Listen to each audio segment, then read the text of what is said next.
Er kam, sah und traf. Marcel Schmelzer. Nie zuvor in der Geschichte der Bundesliga wurde ein 5:1 so gefeiert wie am vergangenen Sonntag. Die ausführliche Analyse und der Ausblick aufs Hertha-Spiel jetzt im Spieltagsmagazin.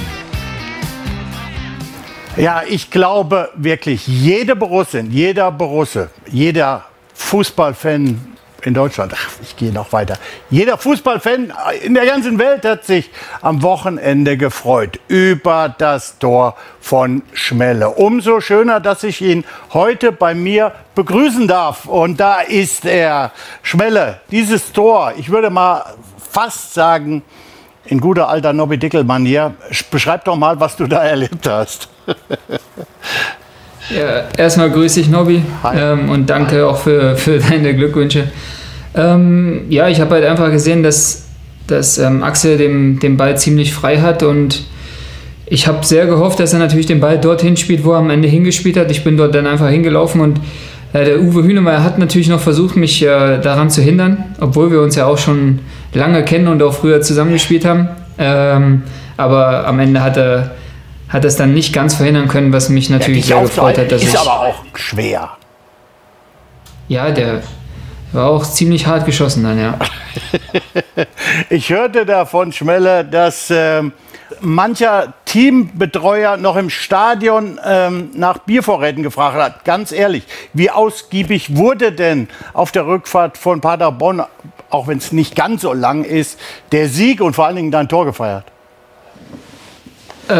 Ja, ehrlicherweise haben wir das haben wir schon angestoßen. Da haben einige nachgefragt, ob wir nach so einer langen Zeit dann auch mal anstoßen können, weil einige von den Jungs waren ja noch mehr als minderjährig, als ich das letzte Tor geschossen habe. Ich glaube, ich habe gelesen, dass Jaden war 13 und Gio meinte sogar, er war 10 Jahre alt, als ich das letzte Bundesliga-Tor geschossen habe. Ja, deswegen war die Nachfrage da schon groß gewesen und das haben wir natürlich dann auch auf der Rückfahrt mal ausnahmsweise mal gemacht. Kann ich mir vorstellen. Das macht ja dann auch Spaß. Also wir haben natürlich auch noch einige Reaktionen zu deinem Treffer eingesammelt. Bitte schön. Als der Ball drin war, wusste ich nicht, ob er das Tor geschossen hat oder ob es ein Eigentor war. Ich habe gehofft, das ist ein Eigentor von Uwe. To see him go out on the pitch and get a goal and assist, that was amazing. Ja, sehr überrascht, dass er endlich Tor gemacht hat. For me, it was a very nice goal, you know, close to the goal and to just put it in, it's not easy. Dieser unheimliche Wille, mit dem er das Tor erzielt, das kannst du nicht mehr verteidigen. Also selbst wenn du da unsere komplette Dreierkette gegenstellst, der Schmelle will das Tor, Schmelle macht das Tor. Ich glaube wirklich, die ganze Mannschaft hat sich sehr gefreut für Schmelle. Also ich habe mir natürlich selber sehr gefreut und auch die ganze Bank hat viel Lärm gemacht, weil das waren große Dinge. Ja, das war natürlich richtig schön.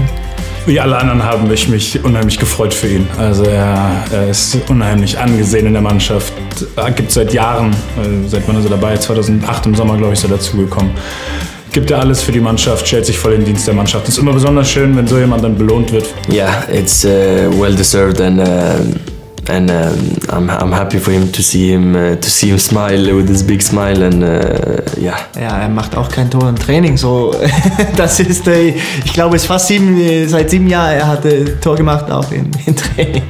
In 12 Minuten ein Tor, eine Vorlage. Ich glaube, damit hat er fast so ungefähr seine 12 Bundesliga-Jahre zuvor gematcht. Circa von den Zahlen her, also kann er gerne weitermachen. Ich hoffe, dass er jetzt nicht noch mal so lange warten muss, bis er ein Tor schießt. Manche Dinge sind so offensichtlich, dass man sie gar nicht thematisieren muss und Schmelle auf die Neuen ist auf jeden Fall eins davon. Ja, ein wirklich sehr schöner Beitrag. Gefällt dir sicherlich auch, oder? Ja, so, also sind ein paar sehr freundliche Aussagen dabei gewesen und dann natürlich auch noch Mats. Ja, aber ich glaube dadurch, dass ich bin ein bisschen spät dran jetzt gewesen, weil Earl ja hoffentlich auch demnächst wieder fit sein wird. Deswegen, aber wenn er nochmal ausfallen sollte, dann bin ich da. Mit der Nummer 9. Oh, ich freue mich jetzt schon drauf. Diese und letzte Saison, ich denke, so ehrlich können wir sein, war nicht ganz so einfach. Immer wieder kleine Verletzungen, wenig Einsatzzeiten. Nach dem Restart der Bundesliga bekommst du zumindest wieder einige Minuten. Wie gut tut das, wieder gemeinsam mit den Jungs auf dem Rasen zu stehen? Das ist ein sehr schönes Gefühl. Ich glaube, da verstehst du mich ja komplett, Nobby. Und gerade nach so einer langen Zeit, und klar waren auch immer wieder ein paar Verletzungen dabei, die mich, glaube ich, in einem Moment auch erwischt haben, wo ich schon ein-, zweimal wieder dran geknabbert habe, auch dann an so Kurzeinsätzen zu bekommen. Aber bin jetzt umso glücklicher halt, dass ich es jetzt gerade schaffe, gesund zu bleiben, fit zu sein, um halt auch diese Anerkennung von Einwechslungen zu bekommen, weil ich muss ganz ehrlich sagen, ich bin immer zu 100% im Training dabei. Ich gebe alles, was möglich ist, um genau diese Möglichkeiten dann auch mal zu bekommen, wenn die Möglichkeit halt da ist, auch ein paar Minuten zu bekommen.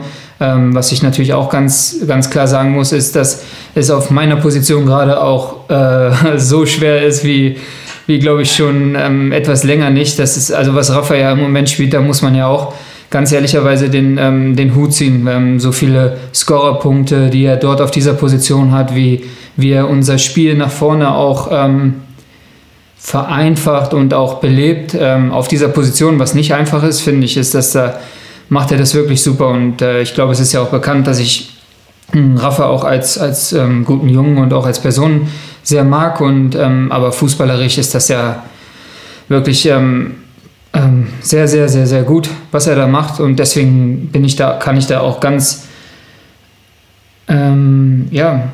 ganz ehrlich sein und arbeite einfach trotzdem weiter für diese Chancen, die ich dann halt auch bekomme, und versuche, die dann auch bestmöglich zu nutzen. Wow, große, tolle Worte, muss man ehrlich gestehen. Wenn man längere Zeit nicht trifft, wie du, lieber Schmelle, dann werden einem auch gerne die Zahlen ein klein wenig unter die Nase gerieben. Du bist am Sonntag sicherlich damit auch konfrontiert worden. Wir haben aber jetzt einmal ein paar Statistiken zusammengestellt, die wahrscheinlich nicht jeder Experte auf dem Schirm hat. So, ihr Tage- und Minutenzähler. Eure Uhren stehen auf 0. Marcel Schmelzer hat endlich wieder ein Bundesligator erzielt. Okay, es hat 2444 Tage bzw. 9362 Spielminuten gedauert, wissen wir. Na und? Wisst ihr denn, wie einmalig Schmelles Leistung gegen Paderborn war? Tor und Assist nach Einwechslung. Das haben weder Michael Zorc oder DD in ihrer Karriere geschafft. Gleiches gilt auch noch für Marco Reus, Mats Hummels oder Lukas Piszczek hat das tatsächlich auch schon geschafft. Im Pokal gegen den SC Paderborn. Geschichten, die nur, ihr wisst schon. Ach, und noch was. Der Herr Ronaldo benötigt diese Saison 91,5 Minuten pro Scorerpunkt. Jadon sammelt diesen alle 74 und dieser Kollege hier braucht immerhin noch 66 Minuten. Marcel Schmelzer benötigt pro Scorer nur läppische 11,5 Minuten. Statistiken eines Ausnahmespielers. Die Nominierung zum Weltfußballer des Jahres ist wie das Tore-Schießen nur eine Frage der Zeit. Sehr schön zusammengestellt von BVB TV. Gut, mit einem ganz kleinen wenig Augenzwinkern, aber ich denke, dir hat es gefallen, oder? Ja, absolut. Und was mir noch mehr gefallen hat, ist, dass ich zu Piszczek nach dem Spiel schon gesagt habe, dass er das Gleiche auch schon mal gegen Paderborn gemacht hat. Ehrlich? Und er hat aber gesagt, er ist sich nicht ganz... Bitte? Das wusstest du? Ja, wir sind halt nach dem Spiel, irgendwie sind wir da drauf gekommen und ich meinte, Piszczek, du hast doch gegen Paderborn das auch damals, als du nicht gespielt hast im Pokal, da bist du reingekommen und hast auf jeden Fall ein Tor gemacht, weil das wusste ich, da habe ich mich ja wie so ein kleiner Junge gefreut da für ihn und aber ich hatte auch im Kopf, dass er da auch noch eine Vorlage gemacht hat und er meinte aber die ganze Zeit, nee. Aber auch cool, jetzt wer das alles nicht geschafft hat, ne? DD, Mats, Zorci. Wichtig ist, dass Mats es nicht geschafft hat. Das ist dann, ja klar, da gibt es natürlich bei euch abends schon mal Diskussionen, kann ich mir vorstellen. Die Freude der Mitspieler über dein Tor hat aber auch gezeigt, Schmelle, welchen hohen Stellenwert du im Team genießt. Wie definierst du deine Rolle aktuell in der Mannschaft? Ich glaube, das hat sich so großartig nicht verändert. Ich versuche, wie ich gerade schon gesagt habe, natürlich im Training meine Leistung zu bringen, um dann halt auch gleichzeitig jüngeren Spielern zu zeigen, dass wenn sie mal nicht spielen, dass es dann trotzdem auch immer wieder übers Training am Ende auch geht und dass hängen lassen halt auch keine Option ist, weil das einen eh nicht weiterbringen wird. Und sonst versuche ich halt natürlich bei Problemen, die Jungs halt sehen oder erkennen oder halt manchmal auch nicht sehen, wenn im Spiel es für einen Auswechselspieler leichter ist, Sachen zu erkennen, dann halt ein bisschen taktisch da in der Halbzeit mit den Jungs drüber zu reden und sonst halt einfach eigentlich nicht groß verändert, muss ich ganz ehrlich sagen. So, wir wissen ja alle, dass du den Zweikampf sehr liebst. Jetzt kommen wir zum Zweikampf. Der heißt aber diesmal du oder ich. Es werden 3 Behauptungen aufgestellt und wir müssen entscheiden, ob du das bist oder ob ich das bin. Wir starten mit eurer Jugend. Marcel Schmelzer begann seine Karriere beim SV Fortuna Magdeburg. Norbert Dickel beim SSV Berghausen. Welcher Jugendverein spielt aktuell in einer höheren Liga? 3, 2, 1. Beide glauben, es ist der SV Fortuna Magdeburg. Der steht derzeit im Mittelfeld der Verbandsliga Sachsen-Anhalt. Nachdem ich weg bin, sind die... Davon kann der SSV Berghausen leider nur träumen. Die Realität, Bezirksliga Gruppe 1 Niederrhein. Punkt für beide. Wir steigern den Schwierigkeitsgrad. Im Gegensatz zu Schmelle blieb Nobby die Königsklasse leider in seiner Karriere verwehrt. Er hat aber einige Einsätze im UEFA Cup gesammelt. Jetzt gut aufgepasst. Wir vergleichen Nobbys Debüt im UEFA Cup mit Schmelles Debüt in der Champions League. Wer von euch beiden war bei diesen Debüts jünger?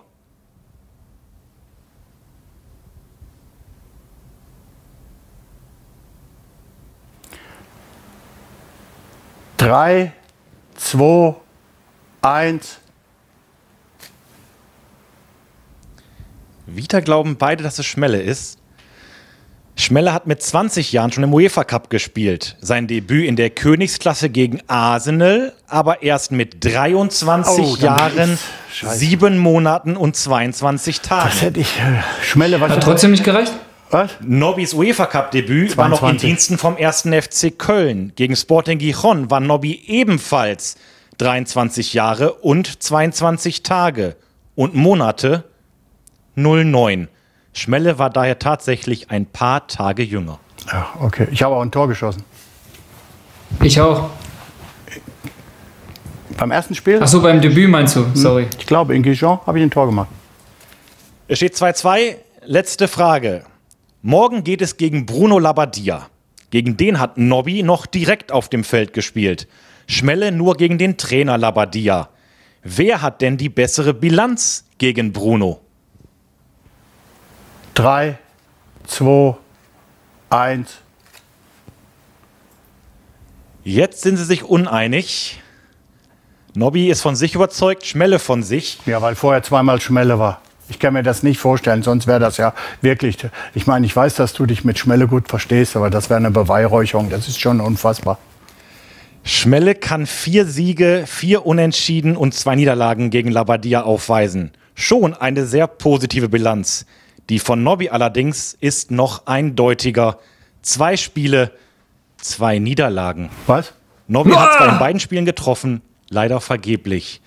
Punkt. Ja, da hast du wieder nur an deine Tore gedacht, Nobby. Hier an Schmelle mit 3-2. Ich habe immer nur gesagt, mir ist egal, wer der Tore schießt, Hauptsache ich. Ich habe verloren. Gut, wenn ich gegen einen verlieren möchte, dann gegen Schmelle. So, jetzt gucken wir mal auf den Zwischenstand. 48-48 Schmelle. Also eng war das, glaube ich, noch nie, ne? wenn ich bei dir normalerweise am letzten Spieltag machen die dreifach oder nix, weil ich immer so weit vorne bin. Aber dieses Jahr ist es echt sehr, sehr eng. Ich hatte natürlich auch nicht damit gerechnet, dass du noch eingeladen wirst, ne? Deshalb. Du machst mir jetzt alles kaputt. Naja, aber egal. Wenn ich gegen einen verlieren möchte, wie gesagt, gegen dich, das ist für mich in Ordnung. Ja, jetzt sind wir schon fast am Ende der Sendung. Wir haben gerade schon über Bruno Labbadia gesprochen. Der ist als Neutrainer der Hertha noch ungeschlagen. Schmelle, 3 Siege, 1 Unentschieden, 11:2 Tore. Wie wollt ihr den Berlinern morgen die erste Niederlage nach dem Restart beibringen? Weißt du es schon? Hast du schon eine Idee? Ja, wir wissen auf jeden Fall, dass uns mit Hertha jetzt dann sehr, sehr schwerer Brocken bevorsteht. Dass sie das richtig gut gemacht haben, nachdem die Saison jetzt weitergeführt wurde. Und die Jungs sind fit, so wie man eine Mannschaft halt auch von Bruno Labbadia kennt. Die werden uns 90 Minuten auch alles abverlangen. Aber ich denke, wenn wir an unsere Leistungen anknüpfen, oder besser gesagt an die Leistung von unseren Siegen halt auch anknüpfen können, dann bin ich da sehr positiv, dass wir auch das Heimspiel gewinnen. Es ist aber auf jeden Fall, wird es ein schwieriges, aber auch gleichzeitig ein wichtiges. Kann ich mir gut vorstellen. Es wird vielleicht so ein bisschen dreckig gespielt, das kennen wir. Aber wenn du hier in Dortmund Punkte holen möchtest, dann musst du das vielleicht auch tun. Schmelle, vielen Dank, dass du dir Zeit genommen hast, dass du mich geschlagen hast. Da freue ich mich wirklich riesig drüber. Also, das war's vom Spieltagsmagazin am heutigen Tag vor dem Spiel gegen Hertha BSC. Ihr drückt zu Hause bitte die Daumen und ihr könnt euch darauf gefasst machen, Schmelle wird wieder reinkommen und dann brennt es im 16-Meter-Raum. So soll es sein. Vielen Dank, mach's gut. Euch, ciao, tschüss, Nobby. der Nobby Tschüss und zusammen. der Schmelle. Tschüss.